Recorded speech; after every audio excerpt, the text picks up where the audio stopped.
KK line పోయాయి. రాష్ట్ర ప్రయోజనాలు పట్టని చంద్రబాబు ప్రభుత్వం కీలకమైన కేకే లైన్ లేకుండా విశాఖ రైల్వే జోన్. పురుషోత్తమ రెడ్డి గారు చెప్పండి, రాయలసీమ లిఫ్ట్ ఇరిగేషన్ గోవిందా అంటే రేవంత్ రెడ్డి గారికి వదిలేసుకున్నారని ఆయనే చెప్పారు, ఇంతవరకు ఖండించలేకపోయారు. ఇప్పుడు కేకే లైన్ అంట. ఈ రకంగా పొరుగు రాష్ట్రాలకే అన్నీ వదిలేసుకునే పరిస్థితి ఎందుకు వస్తూ ఉంది? ఆంధ్రప్రదేశ్లో ఇంత పెద్ద పవర్ఫుల్ సీనియర్ నాయకుడు, ఆయన బ్రాండ్ చూసి అందరూ పరిగెత్తు రావాలి కదా.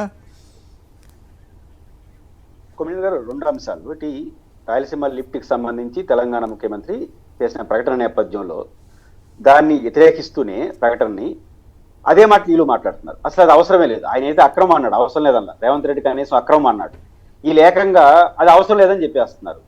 ముచ్చిమరి నుంచి తీసుకుంటాం అంటున్నారు. ఇప్పుడు ఏం చేయాలి ప్రభుత్వం? ఆ ముచ్చిమరి నుంచి ఎట తీసుకుంటారో చెప్పండి. ముచ్చిమరి నుంచి పోతిరెడ్డిపాడుకు ఒక లైన్ ఉంది, అదే సరిపోతుంది అంటున్నారు కదా.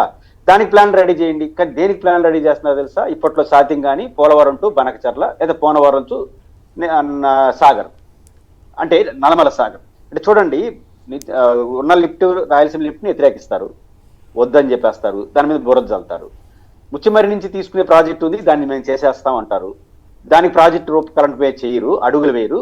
నల్లమల సాగర్ పోలవరం తగాదా పెట్టుకుంటారు. ఏది ఇప్పుడు సాధ్యం కాదు, అది తగాదా పెట్టుకుంటారు. అంటే ఇక్కడేమి ఈ లైన్ తీసుకుంటారు. దానివల్ల ఎవరికి లాభం? తెలంగాణకు లాభం, రాయలసీమకు నష్టం. రెండు, ఈరోజు రైల్వే జోన్. కొమ్మినేని గారు, మనం చాలా సందర్భాల్లో చెప్పుకున్నాం, అసలు రైల్వే జోన్ అనౌన్స్ చేశారు కానీ అదే పాలన రాజ్యం లేనటువంటి రాజు అనమాట. ఆ కేసీఆర్ గారు చాలా కాలం పాటు మంత్రిగా ఉంటాడు కానీ మంత్రి శాఖ వదులుకున్నాడు ఆ రాజకీయ కారణాలతో. ఇక్కడ ఎట్టంటే మనకు గుంతకల్లు, విజయవాడ, వాల్తేరు డివిజన్లు 3 ఆంధ్రప్రదేశ్లో ఉంటాయి భూభాగంలో. ఇది సికింద్రాబాద్ జోన్లో నిన్నటి వరకు ఉంది, ఇప్పుడు క్లియర్ చేసినారు. కానీ జోన్ శంకుస్థాపన మాత్రం ఎప్పుడో చేసేసినారు. అంటే జోన్కి పరిపాలన ఎవరు, జోన్కి చేశారు, అదొక మతలబు చేశారు. ఇప్పుడు కొత్తగా ఏం చేస్తున్నారు? కొన్ని ఒక ఇంపార్టెంట్ అంశంలో సాక్షిలో వచ్చిన దాంట్లో మనం ప్రజలకు తెలియాల్సింది కూడా ఏంటంటే, భారతదేశంలో రాజకీయ కారణాలతో విచ్చలవిడిగా జోన్లు ఇచ్చారు. ముఖ్యంగా బీహారు, పశ్చిమ బెంగాల్, అంటూ మమతా బెనర్జీ, లాలూ ప్రసాద్. కేంద్రం ఒక ఆలోచన చేస్తుంది, కొన్ని జోన్లు నష్టాల్లోకి వెళ్ళిపోతున్నాయి, ఇది భారంగా మారుతుంది కాబట్టి పునఃసమీక్ష చేసి చేయాలి. అంటే లాభాలు నష్టాలు అనేది ఇంకా ఇంపార్టెంట్. ఈరోజు సాక్షిలో వచ్చిన కథనం యొక్క ఉద్దేశం అదే. ఈరోజు ఆంధ్రప్రదేశ్ జోన్లో ఏది దాదాపు వాల్తేరులో ఉన్న మనకు పెద్ద ఆదాయం వచ్చేది Waltair division, Vijayawada division, Guntakal division, Guntur division లాస్ట్లో ఉంది మనకు. ఇప్పుడు వాల్తేరు డివిజన్ దాదాపు పోగొట్టుకుంటున్నాం ఒడిశాకి, అంతే కదా. వాల్తేరు డివిజన్ లో మేజర్ ఆదాయం వచ్చేదాన్ని పోగొట్టుకుంటున్నాం. అంటే మేజర్ ఆదాయం వచ్చే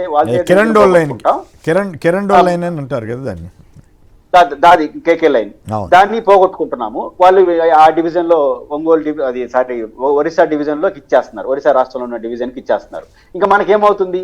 Guntakal division, Vijayawada division, Guntur division last లో ఉంది. రేపు కేంద్ర ప్రభుత్వం వచ్చే సమీక్షలో ఇది భారం అనే పరిస్థితికి వస్తే రేపు మనం క్లోజ్ అయ్యే పరిస్థితి వస్తుందా? కాబట్టి కేంద్ర ప్రభుత్వ ఆలోచన చూస్తున్నప్పుడు ఆదాయం ఎందుకు కావాలి అంటే ఆ జోన్కి భవిష్యత్తులో జోన్లు పునఃసమీక్ష చేయబోతున్నారు. భారతదేశంలో బీహార్ లాంటి రాష్ట్రాల్లో రాజకీయ కారణాలతో విచ్చలవిడిగా ఇవ్వడం వల్ల నష్టాలకు వెళ్ళి రైల్వే ఇబ్బంది పడతా ఉంది. అందువల్ల సమీక్ష చేసేటప్పుడు లాభం అనేది క్రైటీరియాగా తీసుకుంటే అప్పుడు మనం డిఫెన్స్ లో పడతాం కదా. అందువల్ల వాల్తేరు డివిజన్ అనేది ఫైనాన్షియల్ గా మనకు ఉండడం ద్వారా మనకు జోన్ కి స్టెబిలిటీ వస్తుంది. భవిష్యత్తులో కేంద్ర ప్రభుత్వం రివ్యూ చేసినా ఇబ్బంది రాదు. కాబట్టి ఇప్పటికైనా రాష్ట్ర ప్రభుత్వం దీన్ని క్లెయిమ్ చేసుకొని ఖచ్చితంగా మనకు వాల్తేరు డివిజన్ కంప్లీట్ గా మన దాంట్లోనే ఉండాలి, మన దాంట్లోనే కలపాలి. అప్పుడు మాత్రమే గుంటూరు డివిజన్ లో వచ్చిన నష్టాల్ని విజయవాడ డివిజన్ కాంపెన్సేట్ చేస్తుంది. గుంతకల్లో ఇచ్చే డివిజన్ ఇంకోటి కాంపెన్సేట్ చేసే పరిస్థితి లేకుండా అది కూడా అదనపు ఆదాయం ఉంటే, మంచి ఆదాయం వనరు ఉన్నటువంటి జోన్ గా ఉంటే మనకు సస్టైనబిలిటీ వస్తుంది అనేది ప్రభుత్వం ఆలోచించకపోతే రేపు ప్రమాదం వస్తుంది. అది ఈరోజు సాక్షిలో వచ్చిన ప్రధాన ఉద్దేశం. రైట్, కీలకమైన పాయింట్ చెప్పారు. ఇది కనుక ఇట్లాగే కంటిన్యూ అయితే రేపు జోన్ల రివ్యూ జరిగితే విశాఖకి నష్టాలు వస్తున్నాయి కాబట్టి ఎత్తేసామంటారు. సో అంటే ఇక్కడేమో రాయలసీమ లిఫ్ట్ ఇరిగేషన్ ఈ రకంగా, కేకే ఏమో ఒరిస్సాకి, వాళ్ళు బీజేపీ గవర్నమెంట్ కాబట్టి వాళ్ళకి వదిలేసుకున్నట్లు అవుతుంది. మరి గట్టిగా అసలు వీళ్ళ గవర్నమెంటే ఈ చంద్రబాబు గారి ఎంపీల మీద ఆధారపడి ఉందన్నప్పుడు ఆయన గట్టిగా నిలబడాలి కదా అన్నది ప్రశ్న అవుతుంది. రైట్, విష్ణు గారు. సార్, 10 రోజులకు ఒకసారి కేంద్ర ప్రభుత్వం దగ్గరికి ముఖ్యమంత్రి గారు ఈ రాష్ట్రంలో ఉన్నటువంటి కేంద్ర మంత్రులు అందరూ కూడా వెళ్ళి కలుస్తున్నారు. అలాంటిది ఇంత ఉత్తరాంధ్రకి లేకపోతే విశాఖపట్నం రైల్వే జోన్కి ఆదాయం తగ్గేటటువంటి కేకే లైన్ విషయంలో ఎందుకని గట్టిగా కేంద్ర ప్రభుత్వం వద్ద మాట్లాడలేకపోయారు?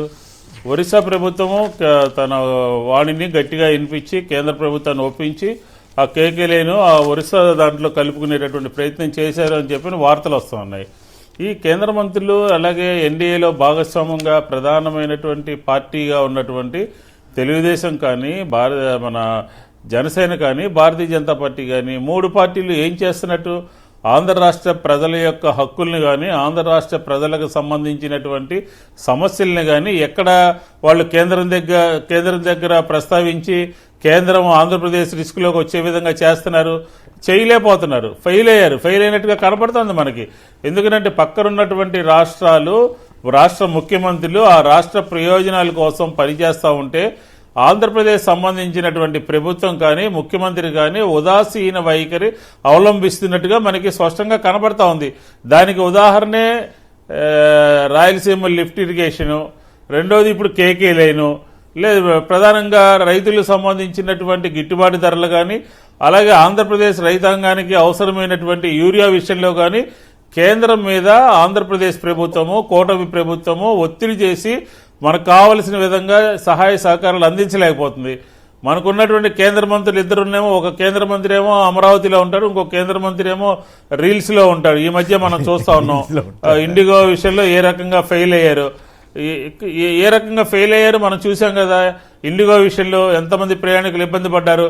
అలాగే ఆంధ్రప్రదేశ్ ప్రజలు కూడా ఇప్పుడు ఇబ్బంది పడతా ఉన్నారు. ఉత్తరాంధ్ర నుంచి ఆ మంత్రి ఉన్నప్పుడు, విమాన శాఖ మంత్రి ఉన్నప్పుడు ఎందుకని కేంద్ర ప్రభుత్వంలో ఇన్ఫ్లుయెన్స్ చేయలేపారు, ఎందుకని ప్రధానమంత్రి గారిని కలిసి దాన్ని సవరించలేనటువంటి పరిస్థితి ఈరోజు స్పష్టంగా మనకు అర్థమవుతుందంటే ఒక వైఫల్యము, ఒక చేతగానితనము, ఆంధ్రప్రదేశ్ ప్రజల యొక్క అవసరాలని కాపాడలేని తనం అనేది బయటపడతా ఉంది, స్పష్టంగా కనపడతా ఉంది. అనేక రంగాల్లో కేంద్రంతో ముడిపడి ఉన్నటువంటి విషయాల మీద ఏ మాత్రం కూడా శ్రద్ధ లేనటువంటి పరిస్థితి ఈ రోజు మనకి ఆంధ్రప్రదేశ్లో స్పష్టంగా కనపడతా ఉంది.